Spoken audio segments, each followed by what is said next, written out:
Sejam todos bem-vindos ao capítulo 24 desta obra, Caminho, Verdade e Vida. Hoje nós chegamos ao capítulo 24, que Emmanuel nos intitula como O Tesouro Enferrujado. Vejam que este título, assim como Emmanuel faz com as palavras, né? Palavras muito assertivas, com um significado muito emblemático para o que ele quer dizer. Ele traz hoje a epístola de Tiago, uma epístola que talvez não tão citada, não tão estudada, mas que contém passagens muito bonitas. E na epístola de Tiago, no capítulo 5, do versículo 3, ele diz assim: o vosso ouro e a vossa prata se enferrujaram. E aí nós vamos ver o que Emmanuel quer nos trazer com este versículo, com este título. Ele diz o seguinte: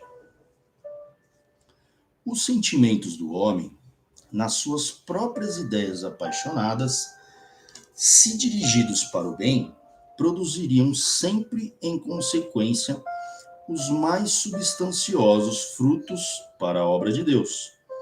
Em quase toda parte, porém, desenvolvem-se, ao contrário, impedindo a concretização dos propósitos divinos, com respeito à redenção das criaturas. Então, vejam que o título em si, ele traz duas palavras, tesouro e enferrujado. Então, nós podemos notar que o tesouro, ele significa um grupo, um conjunto de riquezas, ou seja, algo valoroso, algo precioso, né? Seja qual for o seu valor, a sua preciosidade, mas é um conjunto de valores, de algo realmente que tem algo intrínseco de positivo, de valor, de precioso, ao passo que o tesouro enferrujado, ele quer dizer, a ferrugem, né, ela nada mais é, se nós tomarmos esta palavra no seu aspecto literal, né, ela é uma oxidação do ferro. Então, este material, especificamente em contato com o oxigênio do ar, da água, né, ele produz a sua ferrugem através de um processo de oxidação. E este processo de oxidação, ele, com a manifestação deste processo químico por cima ou atrelado nesta matéria, ele causa uma deterioração do material original, ou seja, o processo que o material passa através desta ferrugem, ele simboliza aqui por Emmanuel como algo que vai deteriorar as propriedades originais daquele tesouro, daqueles valores, né? Transportando para os aspectos espirituais. Mas a gente vai seguir para que a gente possa ter uma noção do que Emmanuel quer nos passar realmente com esta ideia do tesouro, do que seja o tesouro, esse tesouro enferrujando. Como se dá este ferrugem? Né? Então nós temos aqui que ele diz, neste primeiro parágrafo, que as ideias apaixonadas do próprio homem poderiam nos levar, quando dirigidos para o bem, né, essas ideias apaixonadas dirigidas para o bem, elas podem frutificar, ou seja, dar bons frutos na obra de Deus. Então, essas ideias apaixonadas. Só que ele faz esta ressalva de que não é isso que na maioria das vezes acontece, né? O que ocorre, na verdade, em relação à redenção das criaturas, é estas ideias apaixonadas, né, se desenvolvendo ao contrário, ou seja, impedindo a concretização dos propósitos divinos. E aí, acredito que seja válido nós trazermos aqui esta questão das ideias apaixonadas, o que seria, né, a paixão do homem, as ideias apaixonadas, né? Há quem diga que é bom que o homem tenha as paixões, as suas paixões são o motor das ações. Há quem diga que as paixões devam ser superadas ou até mesmo sufocadas. Então, nós temos esses extremos, né? O que seriam essas paixões de que Emmanuel trata hoje para nós? Então, em que medida essas paixões, como ele diz, deveriam nos levar a uma ascensão espiritual e em que medida elas devem ser tidas como algo que nos, ao contrário, atravancam a nossa marcha, né? O Livro dos Espíritos, ele nos esclarece, né? Ele nos esclarece essa questão objetivamente. No livro 3, do capítulo 12, nós temos a questão de número 907, que diz o seguinte: Kardec pergunta: visto que o princípio das paixões está na natureza, ele é mau em si mesmo? O que Kardec está perguntando aqui? Ele está dizendo, ora, se as paixões são inerentes ao próprio homem, à natureza do próprio homem, afinal, se causam tantos problemas como nós vemos ao longo do trajeto do progresso da humanidade, a natureza que está contida também as paixões do homem, ele é mau em si mesmo, ou seja, as paixões, a paixão do homem, ela em si, ela é boa ou ela é má?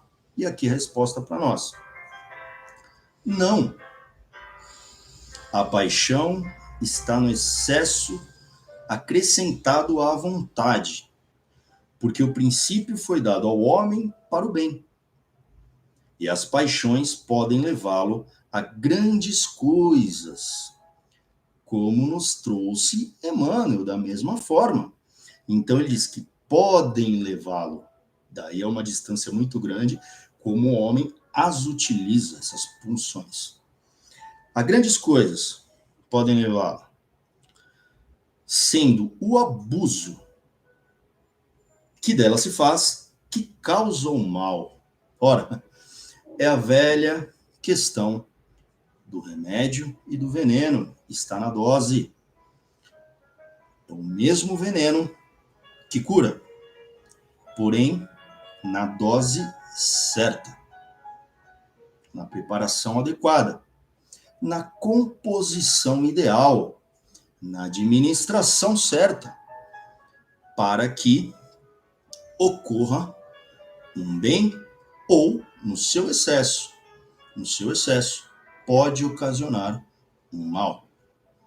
Vejam que o bem e o mal aqui são tidos como o que o homem objetiva. Ele objetiva progredir, o bem, né?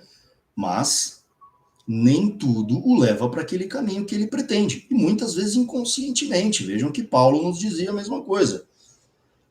Tudo me é lícito, porém, nem tudo me convém. Vejam, a escolha, o homem tem um poder supremo no que tange as suas escolhas e o seu livre-arbítrio, dentro das proporções devidas que lhe é dado às suas faculdades. Então, na questão 908, a gente aprofunda isso.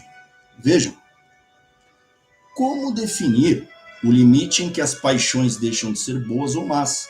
Que nós estávamos falando. Aonde está a dose? Qual é a dosimetria? Então, nessa questão, Kardec, na sua perquirição muito própria de um cientista, né, de alguém de alto grau intelectual, ele faz uma segunda pergunta na mesma linha. Como definir o limite em que as paixões sejam boas ou más? A resposta: as paixões são como um cavalo que é útil quando está dominado. O que é perigoso, e que é perigoso, quando ele é que domina. Ou seja, se você deixar correr solto, né, as paixões podem causar problemas. Então, como usar isso? Reconhecei, pois, que uma paixão se torna perniciosa a partir do momento em que não podeis governá-la, e que ela tem por resultado um prejuízo qualquer para vós ou para outrem, ou seja, já se tornou um malefício, né? Pelo seu excesso ou pela sua desordem. Então, aqui nós temos que o comentário, ele aprofunda um pouco mais. Ele diz o seguinte: as paixões são alavancas que decuplicam as forças do homem e o ajudam na realização dos objetivos da providência. Olha que interessante isso, né?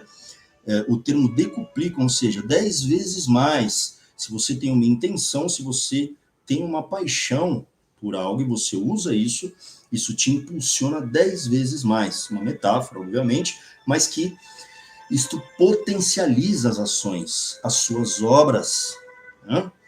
E que nos ajudam a realizar os objetivos da providência, do que já determinadamente, né, através das nossas ações e dos movimentos, né, que interagem conosco, que não há só as nossas intenções, as intenções de outras, intenções da própria lei natural, enfim.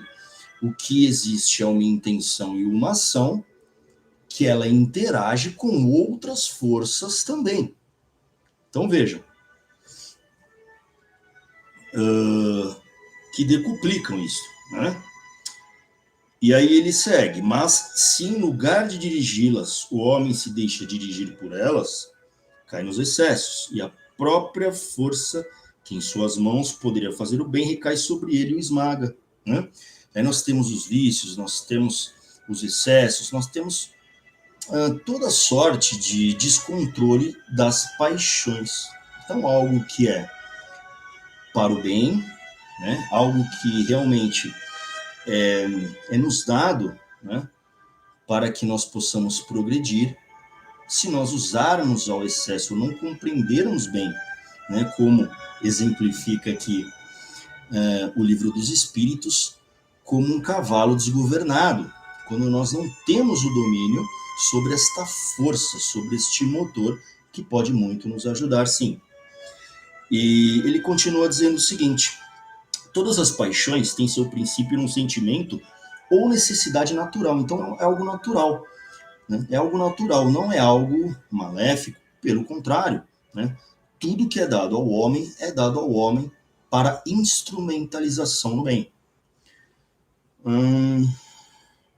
O princípio das paixões, portanto, não é um mal, visto que repousa sobre uma das condições providenciais de nossa existência. Foi nos dado, é uma dádiva que nós temos, as nossas paixões. É impossível nós imaginarmos um pintor virtuoso, um músico, um compositor, que não seja um apaixonado pela confecção de algo, né? Pela elaboração da composição, né?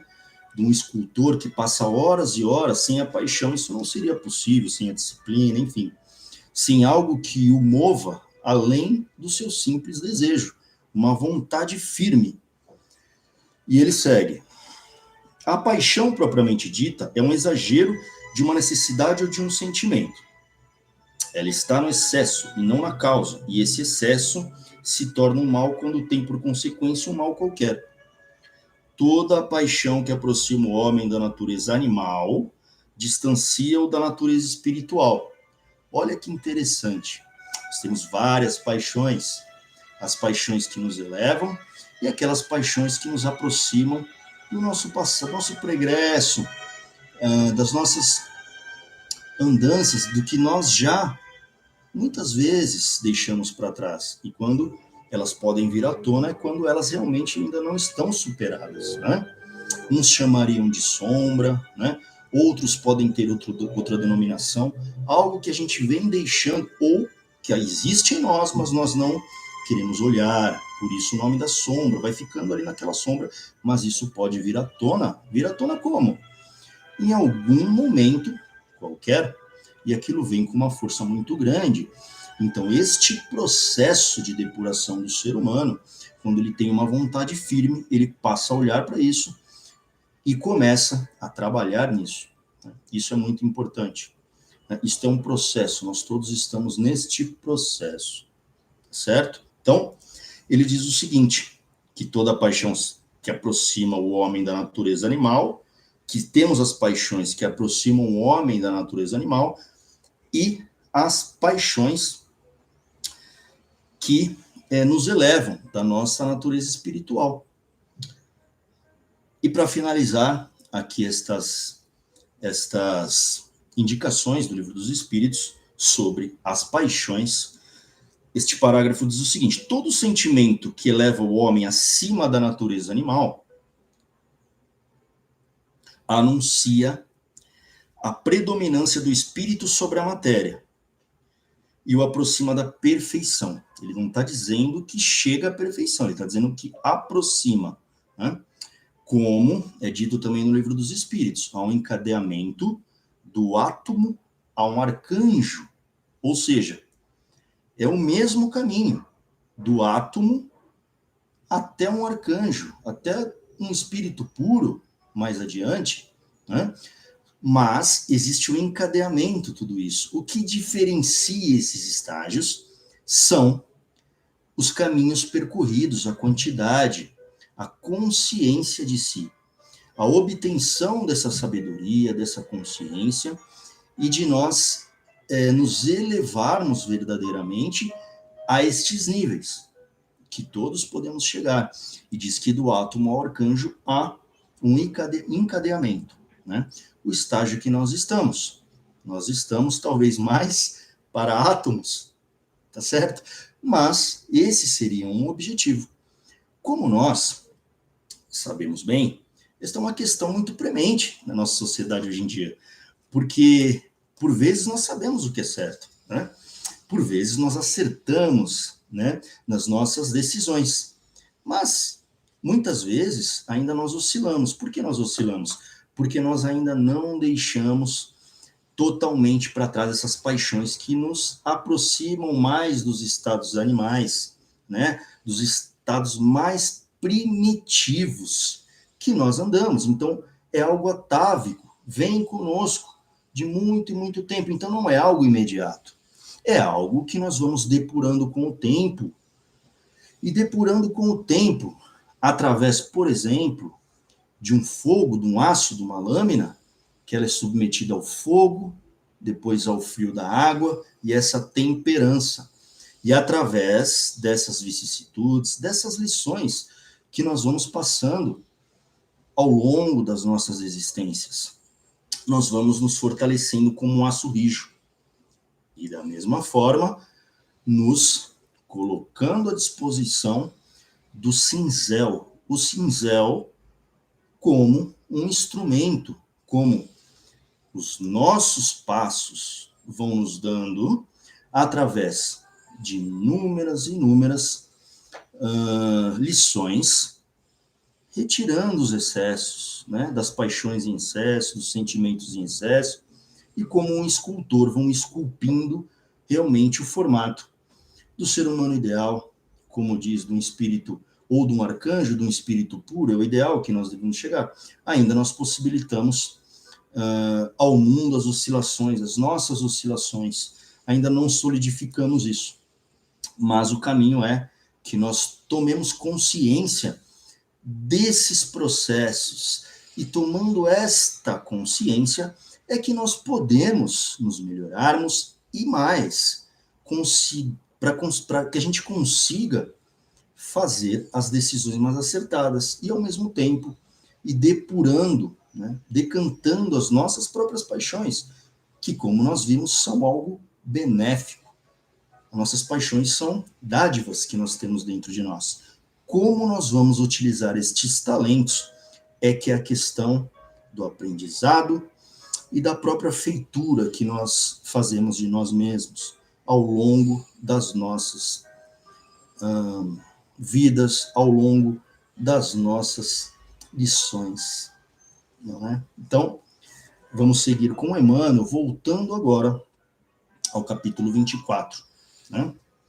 E que diz o seguinte: de modo geral, vemos o amor interpretado tão somente à conta da emoção transitória dos sentidos materiais, a beneficência produzindo perturbações entre dezenas de pessoas para atender a 3 ou 4 doentes, a fé organizando guerras sectárias, o zelo sagrado da existência criando egoísmo fulminante. Aqui, o perdão fala de dificuldades para expressar-se.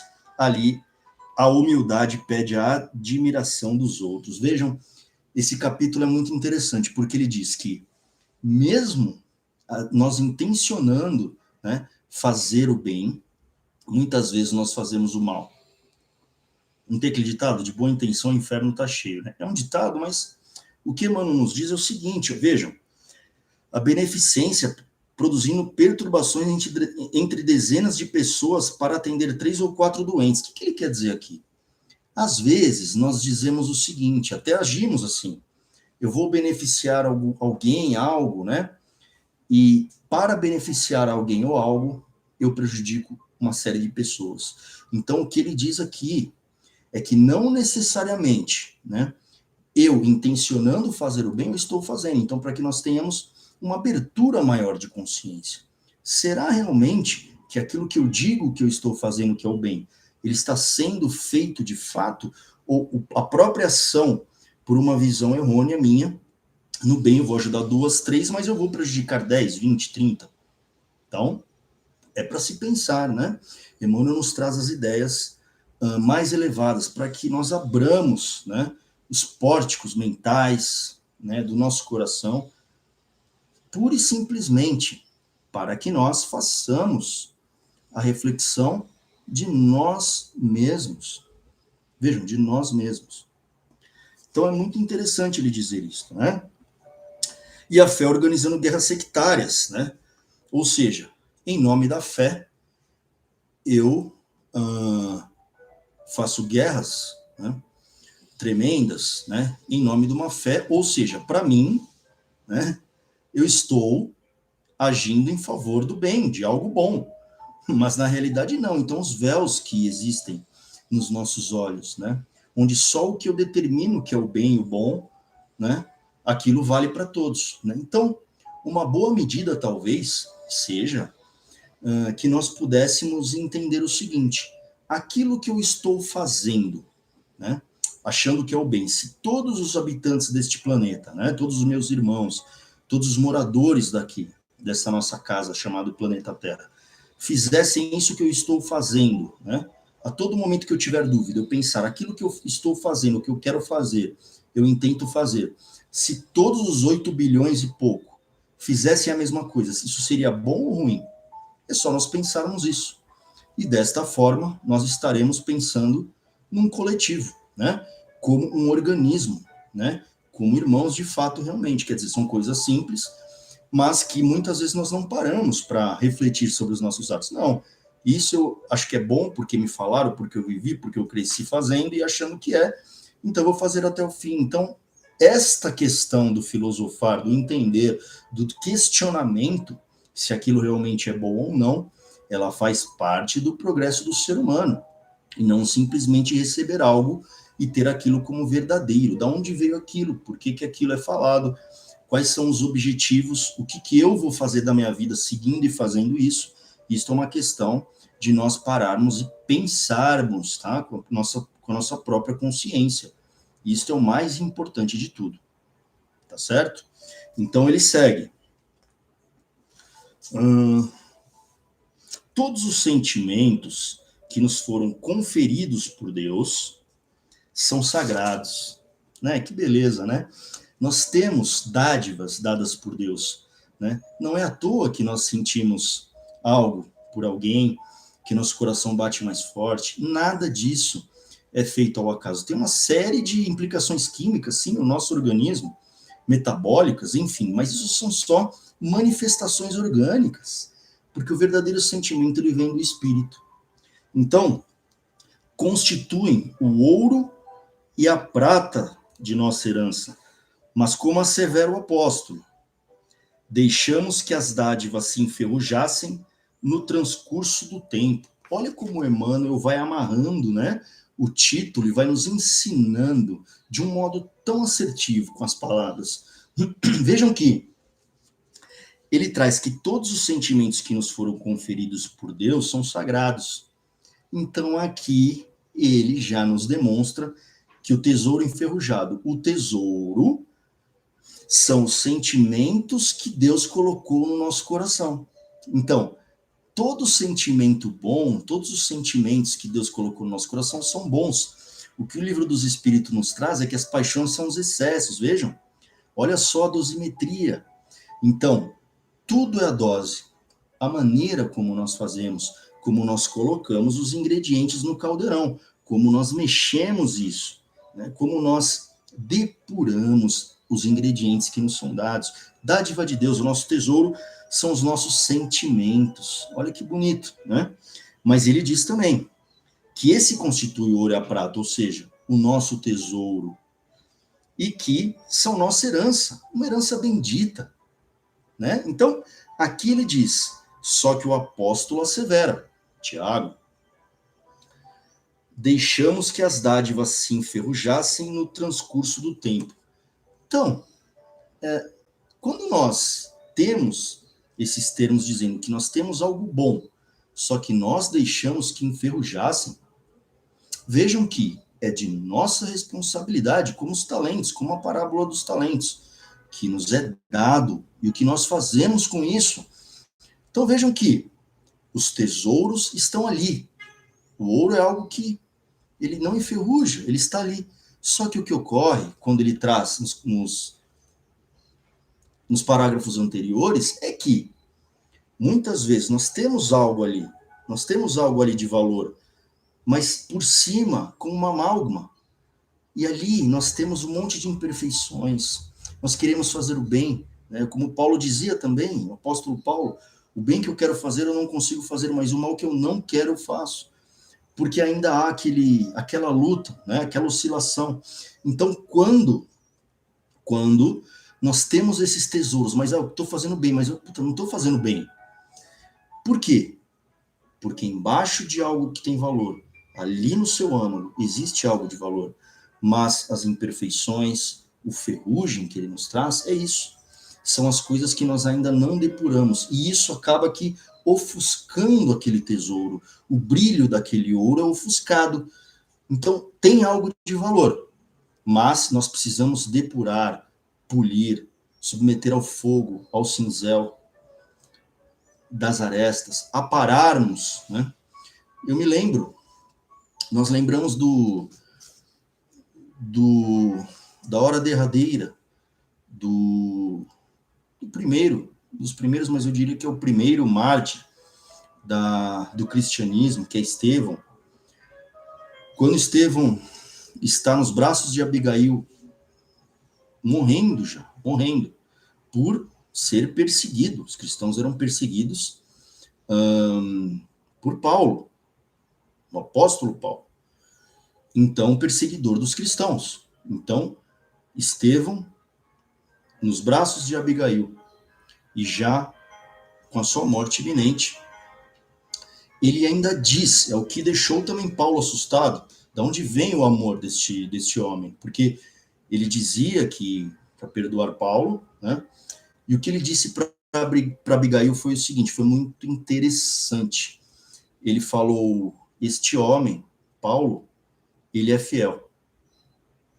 E imagine se ele conhecer o Cristo. O que ele quis dizer aí? Paulo era alguém com uma paixão muito grande. Ele tinha essas paixões exacerbadas, um homem muito estudado, douto, recebera os melhores dos ensinamentos, né, da época. E quando Estevão, antes de morrer, diz: este homem, ele é fiel, porque ele era fiel ao extremo à lei mosaica. Defendia ao ponto de assassinar os cristãos, perseguir os cristãos. Então ele dizia: este homem é fiel. Imagine se ele conhecer o Cristo. E nós sabemos, ele conheceu o Cristo. E quando ele conheceu o Cristo, ele se tornou um dos maiores arautos do Evangelho de Cristo. Então, esta paixão que queimava no coração de Paulo era utilizada não por uma coisa boa, mesmo ele imaginando que aquilo era algo bom, porque na cabeça dele ele estava protegendo uma lei, a lei mosaica. Tá certo? Então, quando ele conhece Cristo, ou seja, quando ele eleva o seu sentimento, né? E aqui traz o sentimento como ouro, né? E a prata, né?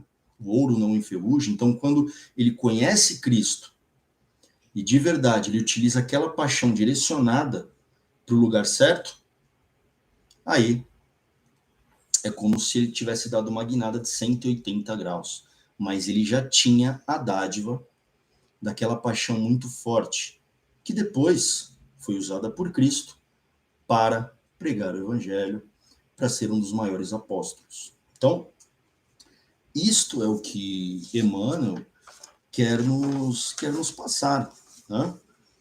E ele finaliza da seguinte forma: faz-se necessário trabalhemos afanosamente quer dizer com afã, né? Com diligência, com empenho, né? Afanosamente, com afã, por eliminar a ferrugem. A ferrugem já está ali. Nós já deixamos acumular isto de séculos e séculos, né? Como de sécula seculorum, né? Então nós já deixamos isso acumular. Então, se nós observarmos isto através da palavra que nos ilumina, nós podemos eliminar a ferrugem, né? Que nos atacou os tesouros do espírito. Vejam, olha as palavras de Emmanuel. Emmanuel é cirúrgico com as suas palavras. Então, nós vamos retirar, se já está ali, não tem problema. Nós temos ainda a eternidade, né? O que é uma vida para Deus? Às vezes nós imaginamos, nós estamos cansados, né? Porque a gente recai na mesma coisa, no mesmo erro, mas nós temos uma visão de uma vida carnal. E para Deus há uma eternidade sem fim, né? O que não é nada. É um respirar, né? O abrir e fechar os olhos de Brahma, né? Como diriam. Então, uma existência, uma eternidade, para Deus é a mesma coisa. Só que nós não deixamos que as coisas aconteçam ao seu tempo, né? Então, sem ansiedade, né? Façamos a cada passo essas melhoras, né? Retiremos as ferrugens aos poucos, né? Porque tanto tempo demoramos para acumular esta ferrugem, não acumula de uma hora para outra, nós sabemos. Quando nós deixamos algo ali, nossos tesouros esquecidos, abandonados, né? Sem movimentação, a gente não faz esta analogia? Nossa, eu treinava muito, fazia um esporte, uma atividade física, mas faz tempo que eu não faço, eu estou enferrujado, eu preciso tirar a ferrugem, eu preciso voltar a me movimentar. Não é assim que nós usamos? Ou qualquer outro tipo de coisa. Eu pintava muito bem, eu tocava um instrumento lindamente, mas eu perdi a mão, eu enferrujei daquela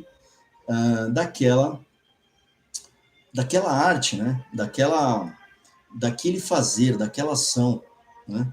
Então, o ferrugem também tem esse aspecto de nós deixarmos algo, mesmo sendo bom, nós deixamos ali de lado, né, adormecido, e o tempo vai encarregando de colocar aquela ferrugem, né?